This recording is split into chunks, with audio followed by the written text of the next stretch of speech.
Bismillahirrahmanirrahim. Assalamualaikum warahmatullahi wabarakatuh. Waalaikumsalam.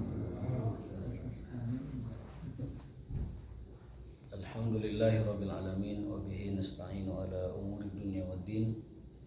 Asyhadu an la ilaha illallah wahdahu la syarikalah wa asyhadu anna Muhammadan abduhu wa rasuluhu wa la nabiyya ba'dah. Allahumma shalli wa sallim ala nabiyyina Muhammadin wa alihi wa sahbihi wa sallim. Allahumma subhanaka la ilma lana illa ma 'allamtana wa 'allimna ma yanfa'una wa zidna ilma. Allahumma rabbana atina fid dunya hasanah wa fil akhirati hasanah wa qina adzabannar. Amin ya rabbal alamin. Bapak sekalian yang dimuliakan Allah Subhanahu wa taala, insyaallah kita akan lanjutkan ta'lim kita dengan tafsir. Ya, hari Senin sekarang ya. Tafsir dan surat yang akan kita bahas itu surat Al-Qalam part 2 bagian kedua. Ini tafsir namanya tafsir tadabbur.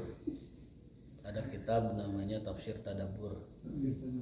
Tafsir tadabbur itu berisi tafsir-tafsir yang penggabungan dari banyak tafsir. Sekurang-kurangnya ini gabungan dari 5 tafsir. Ditambah dengan tafsir-tafsir yang kekinian ya. Jadi komprehensif insyaallah. Kekinian kekinian. Sanes kekinian kekinian.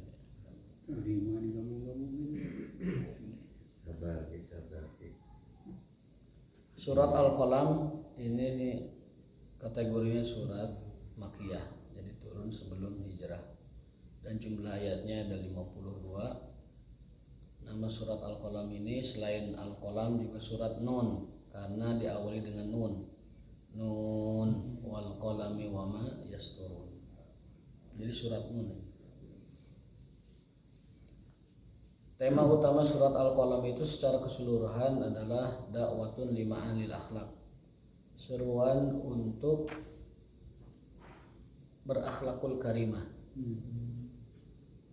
Wa tarku safasifah, dan meninggalkan hal-hal yang sia-sia. Akhlak itu adalah ciri khas umat Islam dan syariat Islam. Di dalam sebuah hadis Rasulullah bersabda, "Innama bu'istu liutammima makarimal akhlak." Sesungguhnya aku diutus untuk menyempurnakan akhlak. Jadi akhlak itu merupakan ciri khas dan keistimewaan dari umat Islam. Tidak ada agama bagi orang yang tidak punya akhlak. Ya, la dina liman la akhlaq. Tidak ada agama tanpa atau bagi orang yang tidak berakhlak. Akhlak juga merupakan tanda sempurnanya iman seseorang. Di dalam hadis Rasulullah SAW, beliau bersabda, "Akmalul mu'minina imanan ahsanuhum akhlaqan," atau ahsanuhum khuluqan. Sesungguhnya orang yang paling sempurna imannya adalah orang yang paling baik akhlaknya. Dan itu dikuatkan oleh banyak hadis. Barang siapa yang beriman kepada Allah dan Rasulnya, maka dia hendaklah berbuat baik kepada tetangganya. Barang siapa yang beriman kepada Allah dan Rasulnya, hendaklah dia memuliakan tamunya. Barang siapa yang beriman kepada Allah dan Rasulnya, maka hendaklah dia berkata diam, hendaklah dia berkata baik atau diam. Ini semuanya tentang akhlak. Jadi kesimpulannya bahwa orang beriman yang paling sempurna imannya adalah manakala dia menjaga akhlaknya. Kemudian lebih dari itu, akhlak juga merupakan syarat ibadah hablum minallah kita diterima. Jadi hablum minallah kita diterima manakala hablum minannasnya baik. Sering kita ulang-ulang hadisnya, bahwasanya ada seorang manusia, seorang hamba, dia banyak berbuat baik, berbuat soleh, berbuat ibadah kepada Allah dalam waktu yang lama, seumur hidupnya. Tetapi dia ketika dihadapkan kepada Allah, dia tidak membawa apa-apa, datang dengan kehampaan, datang dengan kekosongan, tidak bawa amal apa-apa. Lalu diceritakan bahwa orang tersebut protes kepada Tuhannya, bukankah aku dulu seumur hidup beribadah, beramal soleh, tapi kenapa hari ini datang dengan kehampaan? Lalu Allah menjawab bahwa orang seperti itu, ya, karena dulu di dunianya menzolimi orang lain, mengambil hak orang lain, koruptor tuh. Mengambil hak orang lain, menzolimi orang lain, memukul orang lain, dan juga menghina atau merendahkan orang lain. Maka kata Allah, aku ambil kebaikan-kebaikannya, amal-amal solehnya, dan diberikan kepada orang yang dia zolimi itu. Kalau itu selesai atau habis, maka aku ambil keburukan orang yang dizolimi itu, ditimpakan kepada orang yang menzoliminya tersebut. Jadi sudah rugi amalan ibadahnya diambil, lalu rugi yang kedua lebih lagi ditimpakan keburukan orang dari orang yang dia zolimi itu. Ya. Kalau akhlak dengan adab itu, akhlak itu dia built-in dalam diri seseorang, diajarkan oleh lingkungan dari waktu kecil. Akhlak itu. Kalau adab dia belajar ketika di sekolah, makanya namanya akhlak. Ditakdib oleh gurunya, ditakdib oleh orang tuanya, ditakdib oleh lingkungan, itu adab. Makanya adab itu dia hasil dari pelatihan, pendidikan. Kalau akhlak itu dia dari kecilnya memang bawaan. Ya. Gimana orang tuanya mendidik dia ketika kecil, maka itulah jadi akhlak. Kalau udah sekolah, udah dalam tempaan, itu namanya adab. Dan agama kita itu adalah dinul akhlak, agama akhlak. Karena tadi sudah disampaikan, sesungguhnya tujuan diutusnya Rasul risalah ke dunia ini adalah liitmam, untuk kesempurnaan dan untuk menyempurnakan akhlak manusia. Lalu berikutnya, selain juga akhlak adalah tujuan syariat Islam, yang kedua akhlak adalah tanda kesempurnaan iman seseorang. Akmalul mu'minina imanan ahsanuhum akhlaqan, bahwa orang beriman, orang mukmin yang paling sempurna imannya adalah orang yang paling baik akhlaknya. Berarti kebalikannya, mafhum mukhalafahnya, orang beriman yang paling buruk adalah orang yang buruk akhlaknya. Lalu yang ketiga, akhlak adalah syarat diterimanya hablum minallah, ibadah kepada Allah. Diterima jika ibadah akhlaknya baik. Artinya ibadah individu kita akan diterima manakala ibadah sosial kita baik. Akhlak kita kepada Allah dengan ibadah itu akan diterima manakala akhlak kita baik dengan sesama kita, sesama manusia. Ya, banyak tadi sudah disebutkan hadis-hadisnya. Lalu yang keempat, akhlak itu merupakan ibadah yang paling banyak memperberat timbangan nanti kita di mizan, di timbangan akhirat. Dalam sebuah hadis Rasulullah bersabda, "Laisa syai'un asqalu indal mizan min akhlaqil karimah." Tidak ada sesuatu yang paling memberatkan mizan, timbangan di akhirat, melebihi akhlakul karimah. Maka ini akhlak ini menjadi hal yang utama. Di sini pun surat Al-Qalam, tema besar dari surat Al-Qalam adalah akhlak. Nun wal qalami wa ma yasturun, dan seterusnya. Di situ ada ayat, wa innaka la'ala khuluqin azim. Sesungguhnya engkau Muhammad berada di atas akhlak yang luhur, akhlak yang agung. Itu tema utama surat Al-Qalam. Da'watun lima'alil akhlaq wa tarku safasibah. Perintah untuk berakhlak yang luhur, berakhlak yang baik, akhlakul karimah, dan untuk meninggalkan hal-hal yang tidak bermanfaat atau hal-hal yang tidak berguna bagi dia, baik kehidupan dunianya maupun kehidupan akhiratnya. Adapun tema-tema cabang dari surat Al-Qalam ini, ya, yang pertama adalah madhu khuluqin nabi, pujian terhadap akhlaknya Rasulullah SAW. Itu ada di ayat keempat, wa innaka la'ala khuluqin azim. Yang kedua, zamul akhlaqis sayyi'ah, celaan terhadap akhlak yang buruk. Contohnya ghibah, dusta, perbuatan keji, banyak bersumpah dalam kebatilan, ya. Itu contoh akhlak-akhlak yang buruk, yang tercela yang ada di dalam surat Al-Qalam. Yang ketiga, zikru qissati ashabil jannah, menyebutkan kisah tentang ashabul jannah, ya, tentang penghuni surga. Mereka ada di dalam keridhaan Allah SWT dan menikmati fasilitas-fasilitas nikmat di surga. Yang keempat, dzamul hasad, tentang celaan akhlak hasad, iri dengki. Kata Imam Syafi'i, iri dengki itu banyaknya di kampung. Kata Imam Syafi'i, banyaknya iri dengki itu di kampung. Maka kata beliau, kalau bisa kalian tinggal di kota saja. Karena di desa itu banyak sekali iri dengki dan juga perbuatan hasad. Iya, karena di desa itu persaingan antara si kaya si miskin itu ketara banget. Persaingan antara orang kaya dan perbedaan si kaya si miskin itu gede banget. Dan orang tuh bergulat dan berkecimpung itu saja. Makanya tidak heran di desa mah kalau ada orang tangannya beli mobil, sebelahnya tuh langsung beli itu seminggu berikutnya. Jadi persaingan tuh semakin tajam di desa. Silakan buktikan ke desa dan ngobrol dengan orang desa, itu hal-hal yang di kota itu tidak diperhatikan, cuek gitu.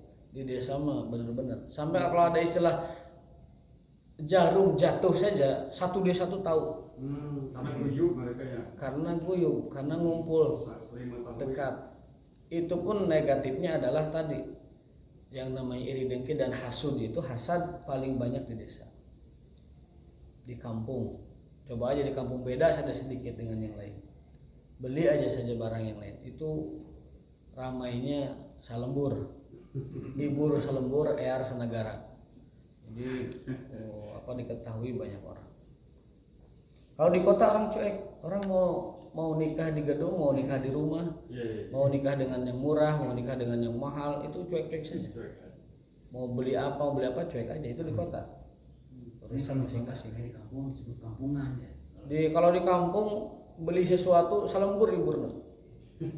Ya. Kalau ada kekurangan salembur iburna. Setannya kebeli mobil. Nah, makanya belum lagi fenomena kalau sudah dengki itu mainnya bukan main lagi cuek-cuekan, tetapi sudah kadang mainnya yang halus-halus. Maka kata Imam Syafi'i, kalau kalian bisa tinggal di kota saja. Jadi kalemburna sekali-kali saja. Sekali-kali saja kelemburnya. Mungkin mau healing, mau lebaran, mau silaturahim silahkan. Tapi kalau tinggal di lembur, Imam Syafi'i tidak menyukainya. Sebaiknya tinggal di kota. Karena di kota itu orang lebih terbuka dada dan hatinya. Orang lebih terbuka juga pikirannya. Tidak hasad dan hasud itu tidak terlalu mencolok kalau di kota. Cuek, orangnya cuek. Artinya itu cocok dengan surat Al-Qalam. Surat cocok sekali, dan berlindung dari hasadnya orang yang suka hasad.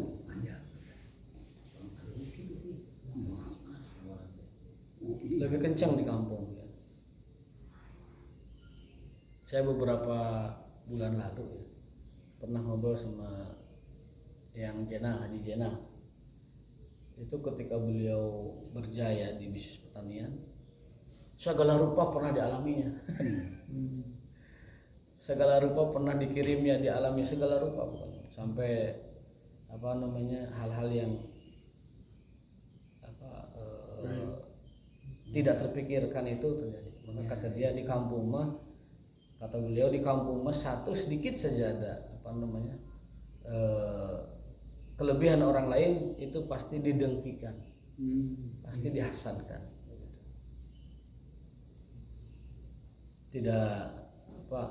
Tidak semua orang berhati lapang. Kalau di kampung itu lebih banyak hal seperti itu. Kalau di kota orang sudah relatif cuek dan tidak peduli dengan orang lain.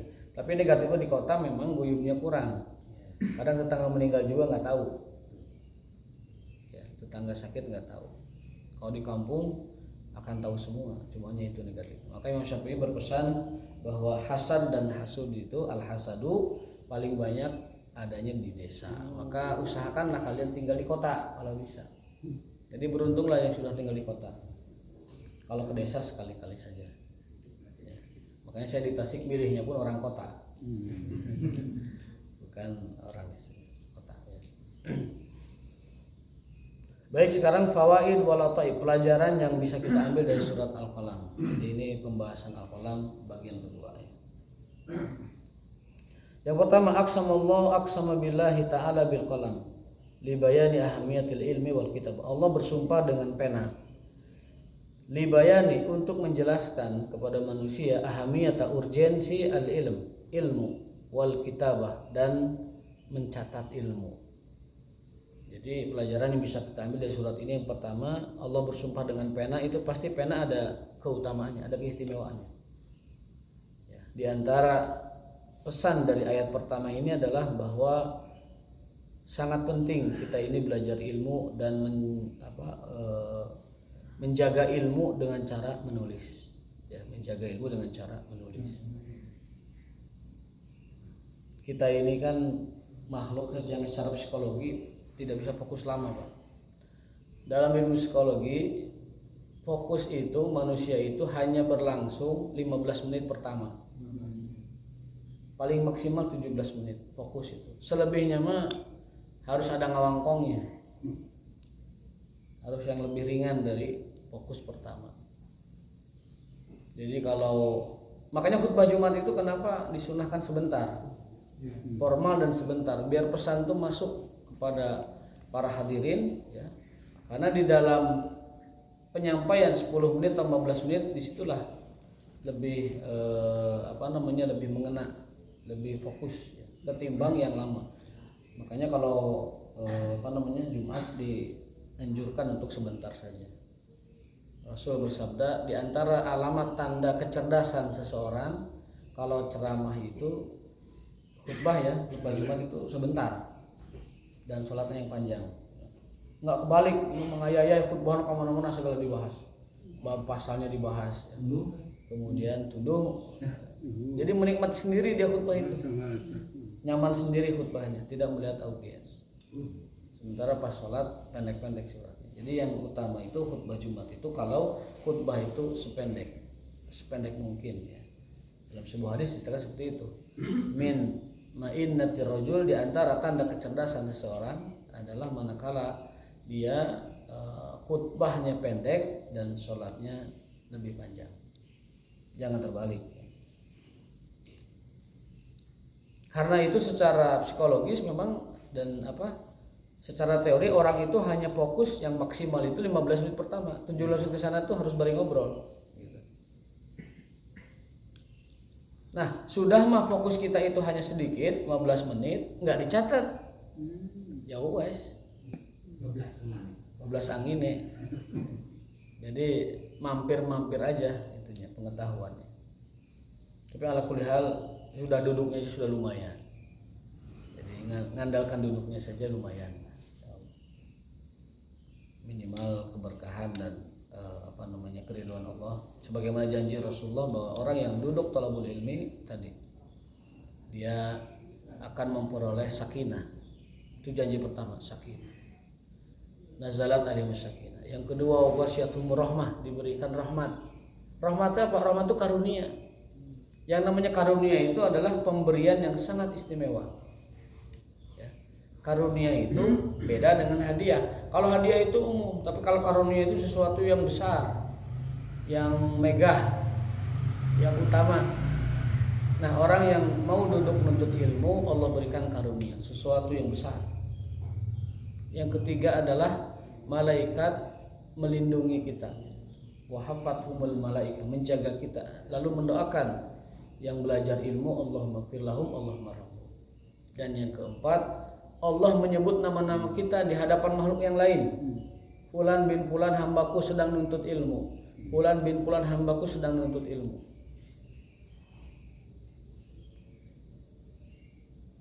Di dalam hadis lain Rasul bersabda, "Idza ra'aitum, jika kalian melihat taman-taman surga, farta'u, mampirlah." Jika kalian melihat taman surga, maka mampirlah. Sahabat bertanya, "Ya Rasulullah, apa itu taman-taman surga?" Kata Rasulullah, "Pak, hilaqu dzikir." Halakoh atau kumpulan orang yang sedang zikir, dan para ulama menafsirkan zikir itu menuntut ilmu, belajar seperti ini. Ya. Jadi duduknya orang yang talabul ilmi itu adalah taman surga. Kalau kita ingin melihat taman surga, inilah tempat majelis ilmu. Bahkan itu sebenarnya makna hakiki. Ada ulama mengartikan itu hakiki, bahwa ini secara hakikat taman surga. Namun kita nggak bisa melihat. Ini sebenarnya taman surga, yang hijau, yang segar, yang nikmat, yang menenteramkan mata, yang ada bidadarinya, yang segala macam. Ini hakikatnya taman surga. Itu makna hakikat. Hanya saja kita tidak bisa melihatnya. Rasul bersabda, "Jika kalian mendapati taman-taman surga, mampirlah, hadir di situ." Ditanya oleh sahabat, "Apa itu taman surga ya Rasulullah?" Majelis-majelis ilmu, majelis-majelis zikir, hadirlah di situ. Datang, mampir aja. Yang kata para ulama itu makna hakiki, makna hakikat. Artinya memang di situ taman surga, namun kita tidak bisa melihatnya. Wah, baru celeng itu kita tadi. Usap-usap.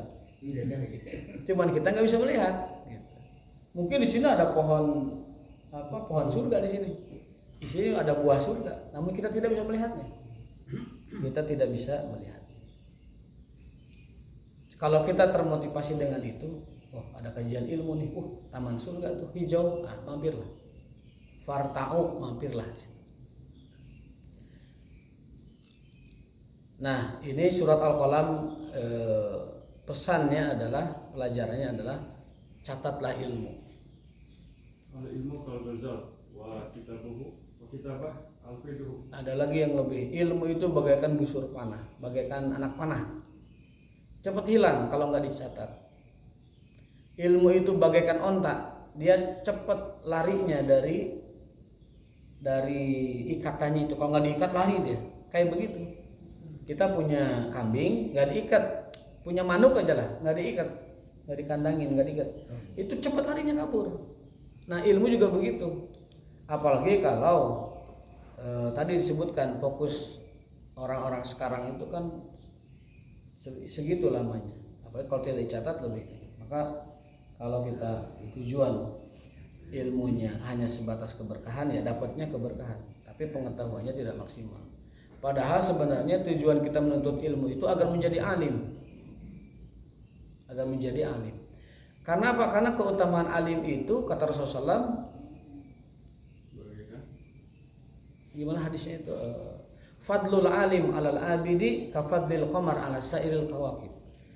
Keutamaan dan afdoliyah seorang alim itu lebih utama dari abid ahli ibadah.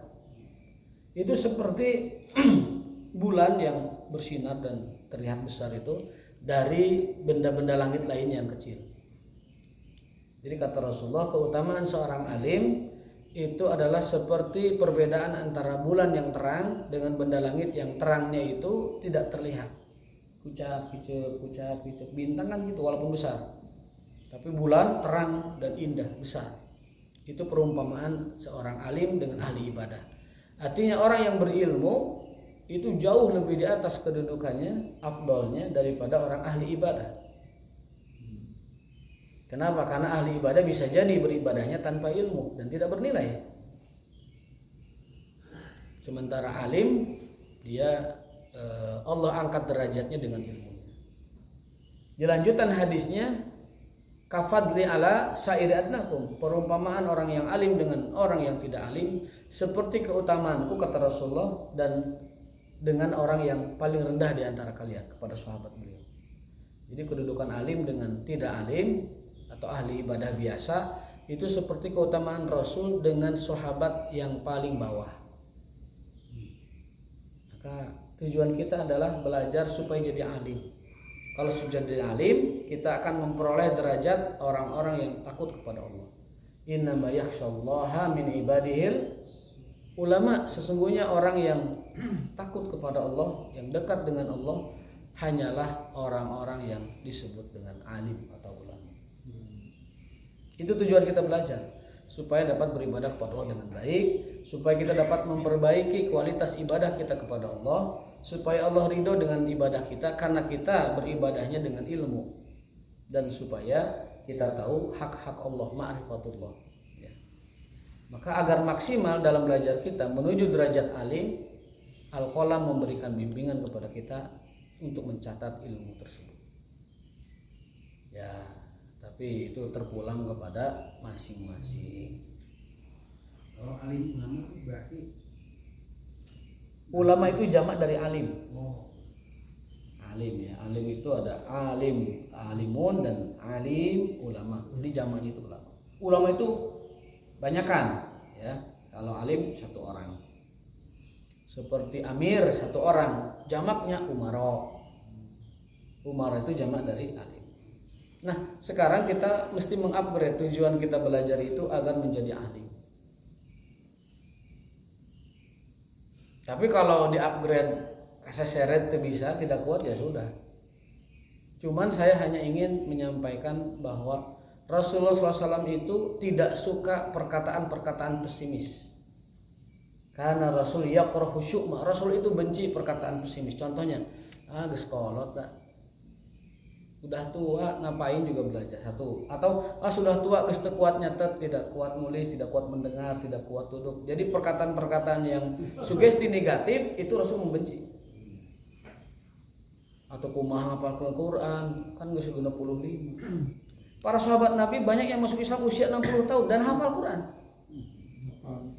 Hafal Quran. Abu Bakar Siddiq sudah sepuh masuk Islamnya, hafal Quran. Ribuan hadis dan juga lain sebagainya. Ada lagi yang beralasan, kita mah ada uyuhan sakigeng. Nah itu kata-kata pesimis seperti itu, sugesti negatif, Rasul sangat membencinya. Karena Rasulullah SAW yakrahu syu'ma minal qaul. Rasul tidak menyukai ucapan sugesti negatif dari perkataan-perkataan. Wa yuhibbul fa'la, dan beliau menyukai perkataan-perkataan yang al-fa'lu. Al-fa'lu itu tafaul. Apa tafaul? Optimis. Saya memang 55 tahun, saya memang 60 tahun, tapi saya yakin saya bisa menguasai kitab ini. Saya 70 tahun, tapi saya yakin bisa hafal 30 ayat, 30 surat, 30 juz. Saya 70 tahun, tapi saya yakin juz amma saya hafal. Harus begitu. Karena generasi dulu pernah membuktikannya. Kita tahu pernah belajar dalam dahsyatnya sholat jadi penolong. Fudail bin Iyad itu kan dulu begalnya begal. Fudail bin Iyad begalnya begal. Jadi kalau ada begal sieun ku begal, tak eta Fudail bin Iyad jalmina. Begal ge mun ka dieu mah ulah ka dieu bisa dibegal. Padahal begal mana teh. Nah, setelah beliau taubat dan sadar gitu, beliau malah menjadi rujukan ilmu bagi ulama-ulama generasi berikutnya. Sambona gitu. Ya, tunggu jadi kokojona. Fudail bin Iyad radhiyallahu taala anhu, seorang tabi'in yang belajar langsung kepada ilmunya para sahabat. Itu demikian. Jadi jangan ada sugesti negatif atau pesimis dalam diri kita. Mal mungkin saya 70 tahun, gimana ngapa juz amat? Nah, karena tidak dimulai. Misalkan belajar kitab, saya mah udah 80 tahun tidak akan bisa menyimak ilmu dengan baik atau menangkap ilmu dengan baik atau lain sebagainya. Sudah 90 tahun semua kuat ke masjid. Nah, itu sugesti negatif itu yang tidak boleh. Rasul tidak menyukai hal semacam itu. Anak muda apalagi. Wah, geus laksih mah. Jika ada menganggur saya mah gimana? Jika saya mau bisa kuliah, jika saya tidak akan bisa kuliah. Nah, itu sugesti negatif, Rasul sangat membencinya. Rasul membenci al-syu'ma minal qaul. Rasul membenci ucapan pesimis, sugesti negatif minal qauli, dari perkataan. Karena awalnya perkataan, lama-lama memungkas dalam alam bawah sadar, lama-lama menjadi sikap, menjadi tindakan. Dan Rasul menyukai sugesti positif, atau dalam istilah sekarang itu disebut dengan optimis. Harus optimis. Dan contohnya sudah banyak. Saya ada di dulu tempat pesantren saya itu sebelum ke Kuningan ya, pesantren sebelumnya itu ada kakek-kakek, kita memanggilnya Mbah Mod ya. Usianya sudah 80 tahun lebih, baru meninggal 2 tahun ke belakang, almarhum rahimahullah. Itu dari pagi sampai sore, sampai jam 8 malam, dari subuh baca Quran kerjaan. Duduk di kursi baca Quran. Sebulan itu mungkin dia bisa khatam beberapa kali sampai meninggal dunianya. Meninggal dunianya ketika baca Quran. Luar biasa ya. Kita belum tentu bisa istiqomah usia 80-90 tahun seperti itu bisa dari pagi sampai sore baca Quran. Karena sudah tidak mungkin lagi bekerja dan sudah jompo lah begitu. Akhirnya beliau hanya duduk saja baca Quran, tidak ada yang. Itu namanya optimis. Saya bisa khatam sebulan 5 kali Quran, saya bisa khatam 10 kali Quran karena nggak ada pekerjaan lain, hanya duduk saja ya udah pakai baca Quran. Itu Kenapa optimis. hamba itu jangan tahu? Ya karena keyakinan dan sangkaan hamba itu akan menjadi kenyataan. Allah Rasulullah SAW bersabda dalam hadis qudsi, Allah berfirman, ana inda zonni abdi, aku ini adalah terserah dan tergantung sangkaan hambaku. Jika sangkaannya baik maka baik baginya, jika sangkaannya buruk maka buruk baginya. Berarti sugesti ini berperan penting sekali dalam men-set ataupun memprogram alam bawah sadar seseorang atau pikiran seseorang. Maka itu pesan yang pertama dari surat Al-Qalam, hendaknya mencatat ilmu dan optimis bahwa kita masih muda dalam ilmu. Yang tua kan badannya, ruhnya masih muda itu. Yang tua tuh fisiknya, tapi semangat dan ruh itu harus tetap muda. Fisiknya aja kayak itu, tapi ruhnya itu masih muda. Ya. Yang tua itu badannya, tapi ruhnya tidak tua. Kan ruh mah tidak ada istilah tua. Tidak ada Ruh itu tidak ada istilah tua. Yang tua itu fisiknya. jiwanya. Maka harus tetap semangatnya muda. Dalam ilmu, dalam kebaikan, dalam urusan akhirat semangatnya harus tetap muda. Sebagaimana ruhnya juga masih muda. Yang kedua, aqaballahu ta'ala ashaban nari qabla an ya'malu bidzanbil ladzi bayyatuhu. Nah, orang yang meniatkan keburukan, kalau niatnya sudah ajab, dia kena dosanya. Tapi kalau niatnya hanya sebatas keinginan, maka dia tidak kena dosa. Di dalam hadis, man hamma bisayiatin, barang siapa yang punya gerentas keburukan, maka dia tidak dicatat, lam yuktab lahu, tidak dicatat baginya keburukan itu. Tapi kalau gerentas kebaikan sudah dicatat 1 pahala. Tahu apa gerentas apa ya? Gerentas itu hamun. Apa ya? Keinginan, tapi masih berupa lintasan-lintasan dan gerentas gitu. Bukan bisikan. Orang yang punya gerentas, punya lintasan kebaikan, dia sudah dicatat 1 pahala. Kalau dikerjakan itu jadi niat dan dikerjakan jadi 10 pahala, dikali lipat 10. Nanti malam saya mau tahajud. Ada gerentas mau tahajud, itu sudah dicatat 1 pahala. Kalau dia tahajud 10 kali pahala. Kalau keburukan masih gerentas tidak dicatat. Tapi kalau dia berbuat baru dicatat dosa 1, tidak dikali lipat 10 dosa itu. Makanya Allah sangat murah dengan kebaikan. Tapi kalau keburukan Allah sangat adil. Allah maha adil tentang keburukan. 1 dibalas 1. Tapi kalau kebaikan Allah maha murah. 1 dibalas 10. Itu konsep Islam. Kebaikan itu 1 dibalas 10. Kalau keburukan 1 dibalas 1. Apa prinsipnya? Prinsip dalam kebaikan Allah mengutamakan sifat rahmat dan karimnya, dibalas 10. Dalam keburukan Allah mengutamakan sifat adilnya, 1 dibalas 1.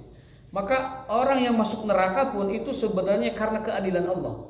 Dia tidak disiksa melebihi dari perbuatan buruknya. Dia tidak disiksa, dia tidak dihisab melebihi perbuatan buruknya. Tapi ahli surga dia diberi pahala melebihi beratus-ratus kali lipat dari amal perbuatan yang kecil yang dilakukan. Nah, jadi gerentas kebaikan dihitung 1 pahala, jika dikerjakan dikali 10. Gerentas keburukan tidak dicatat, sampai dia melakukannya hanya dapat 1 dosa. Tapi ada yang di luar itu, gerentes keburukan yang sudah menjadi niat yang kuat itu tetap dapat dosanya. Contoh di sini. Wadhalika li'anna niyata idza istaqarra fil qalbi. Niat itu kalau sudah menjadi istaqarra, menetap begitu, punya azam untuk melakukan, wa azama sahibuha ala fi'liha fala ya'manu uqubatullah, maka itu tetap menjadi objek hukuman Allah. Tetap menjadi sasaran hukuman Allah dan azab Allah Subhanahu wa taala. Li'annahu fi hukmi man fa'alaha walidzalika, karena itu termasuk bagian dari perbuatan itu. Jadi kalau dalam istilah hukum itu ada mens rea ya. Kalau sudah menjadi niat, sudah jadi motif yang kuat, maka itu dapat jadi unsur pidana. Dalam Islam juga sama, bahkan Islam lebih dulu dari itu. Kalau dia sudah punya niat, sudah punya rencana, maka itu adalah masuk di dalam bagian dari dosa itu. Tapi kalau baru gerentes aman, baru gerentes saja gitu. Cigana eta gelis lamun di gabrug eta tah misalkan. Itu belum. Tapi kalau sudah punya rencana engke lamun lewat ka dia di gabrug tah itu kena dosa itu. Kalau hanya baru gerentes beda lintasan. Tapi kalau sudah ada niat itu kena dosanya. Karena itu bagian dari perbuatan tersebut. Jadi objek hukuman Allah Subhanahu wa taala. Beberapa contoh dikutarakan di sini. Yang pertama, rajulun nawa an yuftira fi Ramadan. Ketika orang puasa Ramadan, dia punya niat mau berbuka. Wa bahasa an ta'am, nyari dahareun, nyari makanan. Walakinnahu lam yajid, teu kapendak. Jadi orang kalau puasa Ramadan sudah punya keinginan berbuka dan mencari makanan di bukaan itu. Nanti si lemari makan tuh, tudung saji si dibuka dan tidak mendapatkan makanan, yuftir bihi, maka dia sudah batal. Itu sepakat ulama, ijma ulama mengatakan kalau orang di puasa Ramadan nyari makanan batal puasanya. Walaupun belum melahap, walaupun belum mencicipi. Jam 12 kan panas-panasnya tah. Ereka masjid panas, karena kulkas nyari kulkas. Pas lihat buka kulkas tertarik ada orson di situ. Dicari orson teh mana orson tehnya. Itu sudah batal puasanya. Karena dia sudah berniat sambil merencanakan. Batal puasanya. Tapi kalau hanya sebatas eta orson ngeunah jiga enggak, itu enggak masuk. Lihat orson mengatakan sepertinya enak tuh orson, nah itu enggak batal. Tapi kalau sudah mencari orsonnya itu batal. Di ijma'il ulama, dengan ijma' ulama semuanya. Itu namanya berniat batal maka batal. Sekali lagi, berniat batal puasa maka dia sudah batal. Tapi kalau cuma lintasan, gerentes begitu itu tidak batal. Hati-hati dengan niat. Siang hari melihat bala-bala, wah disampurkan bala-bala nanti. Nah, bisa batal itu. Tapi kalau hanya sebatas cigana ngeunah bala-bala, beda itu. Kalau lupa mah rezeki itu. Di dalam atau mau ngambil bala-bala tapi lihat orang lain, wah itu nggak jadi misalkan, itu sudah batal. Biasanya puasa sunnah kayak begitu tuh. Sudah niat puasa Arafah teh. Tiba-tiba di atas meja itu ada sanggup sisa sahur. Sementara istri sedang tidak puasa misalkan. Nah itu kadang-kadang.